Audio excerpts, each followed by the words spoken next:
대상을 뚜렷하고 명확하게 표현하는 전통 회화 기법보다 빛에 따라 실시간으로 변화하는 색과 형태를 화폭에 옮겨낸 화가 바로 클로드 모네인데요. 오늘 사이언스 인 아트에서는 인상파의 개척자 클로드 모네에 대해서 자세히 이야기 나눠보겠습니다. 박수경 아트 디렉터와 함께합니다. 어서 오세요. 안녕하세요. 네, 안녕하십니까. 자, 인상주의. 예술을 보면 이런 용어들이 참 많이 나오는데 정확히 무슨 뜻인지 아는 경우는 많지 않은 것 같습니다. 자, 오늘의 인물을 알아보기 전에 인상주의가 무슨 뜻인지부터 한번 설명해 주실까요? 네, 아무래도 인상주의 또 인상파 화가라는 말 익숙하실 것 같습니다. 네, 오늘 소개할 모네와 더불어서 세잔 또 고흐, 고갱이나 르누아르 같은 유명한 화가들이 인상주의에 속하는데요. 네, 인상주의는 19세기 후반에서 20세기 초에 프랑스를 중심으로 일어난 미술 사조입니다. 전통적인 회화의 기법이 아니라 그림의 색채와 질감 같은 요소에 집중하는 건데요. 특히 야외에서 빛에 따라서 그때그때 변화하는 자연의 색채라던가 시각적인 부분을 순간적으로 포착해서 객관적으로 담는 게 특징입니다. 네, 또 이 인상주의는 미술뿐만 아니라 음악에서도 성행했는데요. 인상주의 음악 또한 마찬가지로 변화하는 것에 집중합니다. 예를 들면 빛이나 바람, 또 자연처럼 유동적으로 변하는 그 분위기와 다이나믹 같은 걸 음악으로 표현하는 겁니다. 네, 그런데 이 인상주의라는 명칭이 부정적인 평가 속에서 탄생한 거라고요? 네, 맞습니다. 인상파 화가들이 지은 게 아니라 그들에게 혹평을 한 비평가 때문에 생겨난 말인데요. 네, 먼저 모네가 프랑스 파리 근교의 아르장테유에서 지낼 때 다양한 예술가들과 교류하면서 무명 예술가 협회가 만들어지는데요. 1874년에 이 협회가 첫 전시를 열게 됩니다. 그때 모네가 인상 해돋이라는 작품을 출품하게 되는데 루이 르로이라는 비평가가 이 작품을 보고 조롱을 했다고 합니다. 네, 저 그림 속에는 어떤 인상이 있어야만 한다. 그런데 이 얼마나 자유롭고 편한 솜씨인가. 저 바다 풍경화가 그려지기 전에 벽지 상태가 더 바다 같다라고 하는데요. 근데 왜 이렇게 혹평을 했을까요? 당시에는 자연 풍경을 야외에서 실제로 보면서 순간순간 그리는 건 흔치 않았다고 합니다. 네, 그때 풍경화는 어떤 우리 머릿속에 이미 있는 전통적인 형태와 색을 캔버스에 그려내는 게 일반적이었기 때문인데요. 네, 그렇다 보니까 비평가가 보기에는 모네의 작품이 자신이 생각하는 풍경화와는 다르게 보였던 겁니다. 아, 그렇군요. 조롱이 한 사조의 이름이 됐다는 사실이 참 재밌습니다. 자, 이제 본격적으로 모네에 대해서 알아볼 텐데요. 인상파의 개척자 클로드 모네 어떤 작가인가요? 네, 오스카 클로드 모네는 1840년에 프랑스 파리에서 태어났는데요. 영국의 항구 도시인 르 아브르에서 성장했고요. 이때 인상파 화가들에게 영향을 끼친 프랑스의 화가 외젠 부댕을 만나게 됩니다. 네, 외젠 부댕은 특히 바다를 작품에 많이 담았는데요. 이 해변에 비치는 밝은 빛과 색채를 잘 표현한 작가로 유명합니다. 이런 외젠 부댕과 함께 야외에서 작업하면서 기초를 다지게 되고요. 큰 영향을 받기도 합니다. 네, 또 이때 네덜란드의 풍경화가인 바르톨드 용킨트도 만나서 빛을 포착해서 묘사하는 법도 배우게 되거든요. 네, 모네는 일찍이 좋은 스승들로부터 탄탄하게 가르침을 받은 셈입니다. 또 19살 때 파리로 넘어가서 그 아카데미 쉬스라는 곳에서 공부를 하게 되는데요. 네, 파리에서 르누아르 등과 만나면서 교류하고 또 영감을 주고받습니다. 1871년에는 아르장테유에서 지내면서 제가 앞서 설명했듯이 첫 번째 그룹전을 열기도 하고 인상파가 만들어지게 되는데요. 1886년까지 총 8번의 인상파 전시가 이루어지는데 꾸준히 작품을 출품하고 또 활동하면서 인지도를 쌓고요. 이후에 하나의 주제로 연작을 많이 그리는데요. 특히 건초더미 연작과 수련 연작 등이 대표작으로 꼽힙니다.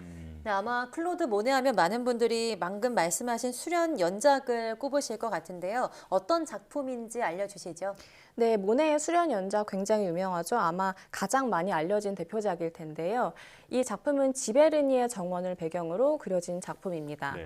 네, 모네가 젊었을 때 이 지베르니의 자연 풍경을 보고 감탄해서는 내가 나중에 큰 돈을 벌면 지베르니의 집을 얻겠다라고 생각했다고 하죠.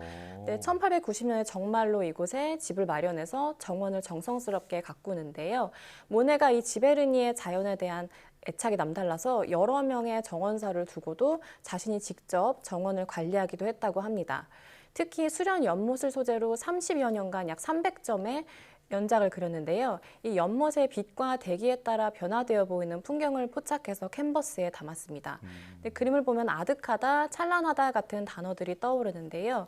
이 모네의 수련 연작에서는 형태가 확실하게 구분되는 게 아니라 물과 그 위에 떠 있는 수련이 빛과 함께 어우러지는 모습, 또 부유하는 풍경과 분위기 자체를 시각적으로 표현했습니다. 이 수련 연작에서는 하나의 사물이 주인공이 아니라 수면과 수련, 또 공기와 빛의 장면 자체가 주제인 겁니다. 아, 네. 300여 점의 수련 연작을 그렸다고 하니까 굉장한 다작입니다. 자, 그런데 사실 모네가 시력이 좋지 않은 상태에서도 이렇게 작품을 계속해서 그렸다면서요? 네, 이 모네는 백내장을 앓게 되는데요. 이 시력 악화로 눈이 점점 보이지 않는 상태에서도 꿋꿋하게 작업을 이어나갔습니다. 이 빛에 따라 달라지는 자신의 정원을 계속해서 담았는데요. 네. 모네가 생을 마감하기 1년 전인 1925년까지도 붓을 놓지 않고 눈이 잘 보이지 않는 상태에서도 그림을 그렸습니다. 네, 때문에 말년의 작품들은 형태가 더욱 흐릿해질 수밖에 없었는데요. 일각에서는 이때의 작품들이 훗날 추상화에 영향을 끼쳤을 수도 있다는 의견도 있습니다. 아, 네, 몸이 불편한데도 끝까지 작업을 한 걸 보면 정말 예술에 대한 열정이 엄청나지 않았나 싶은데요. 그런데 이렇게 열정적으로 작업한 모네 작품이 최근 어떤 테러를 당했다고요? 네, 맞습니다. 모네 작품 중에는 수련뿐만 아니라 건초더미 연작도 유명한데요. 이 건초더미 연작 중 한 점이 2019년 5월에 뉴욕 소더비 경매에서 당시 1억 1,070만 달러, 한화 약 1,318억 원에 낙찰돼서 화제였거든요. 네, 모네 작품 중에 역대 최고가를 기록한 건데요. 1890년에서부터 91년 사이에 그려진 작품으로 이 모네가 지베르니 자택에서 작업한 25점 중 한 점입니다. 이 시간에 따라 변화하는 건초더미의 작품 모습을 담은 작품인데요. 네, 이 작품이 최근 세계적인 명화를 찾아다니면서 시위하는 환경운동가들에 의해서 습격됐었죠.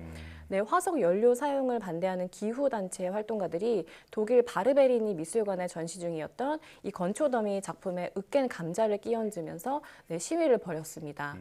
네, 이 작품은 독일의 하소 플래트너라는 컬렉터의 소장품으로 미술관에 영구 대여해주면서 전시 중이었는데요. 다행히도 유리 액자 덕분에 원화 자체에는 손상이 가지 않았다고 합니다. 이 환경운동가들은 기후 위기의 심각성을 강조하고자 스포트라이트를 위해서 반 고흐의 명작 해바라기, 또 레오나르도 다빈치의 최후의 만찬 복제본 등을 포함해서 여러 점의 명화를 찾아다니면서 시위를 벌였고요. 미술계뿐만 아니라 대중들에게도 크게 이슈였습니다. 네. 자, 이런 그 행위 때문에 미술 애호가들의 비판이 크게 이어졌던 것들이 저도 기억이 납니다. 자, 마지막으로 모네의 작품을 관람할 수 있는 미술관에 대해서도 알려주시죠. 네, 바로 프랑스의 오랑주리 미술관입니다.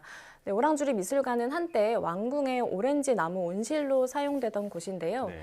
이미 나폴레옹 3세 때부터 전시 공간으로 활용되었다고 합니다. 1922년에 모네가 수련 연작을 이 미술관에 기증하기로 한 후에 미술관 측에서는 작품에 맞게 전시 공간을 설계하는데요. 그 결과 프랑스로 여행 가는 수많은 관광객들이 이 수련 연작을 제대로 관람할 수 있는 오랑주리 미술관을 일부러 찾아가게 됐습니다. 아, 예. 근데 전시 공간 자체가 둥근 타원형으로 돼 있어서 이 모네의 거대한 수련 작품들이 유기적으로 이어져 있는 것처럼 느껴지고요. 참고로 모네의 작품뿐만 아니라 인상파와 후기 인상파 작가들의 다른 작품도 볼 수 있는 곳이니까요. 프랑스에 가신다면 꼭 한번 들러보시길 추천합니다. 네, 저도 작년에 오랑주리 미술관에서 관람한 적이 있는데요. 정말 미술관을 사방으로 꽉 채운 연작을 보고 감탄했던 기억이 납니다. 여러분들도 파리로 여행 가신다면 꼭 한번 들려보시는 게 좋겠습니다. 박수경 디렉터와 함께했습니다. 고맙습니다. 고맙습니다.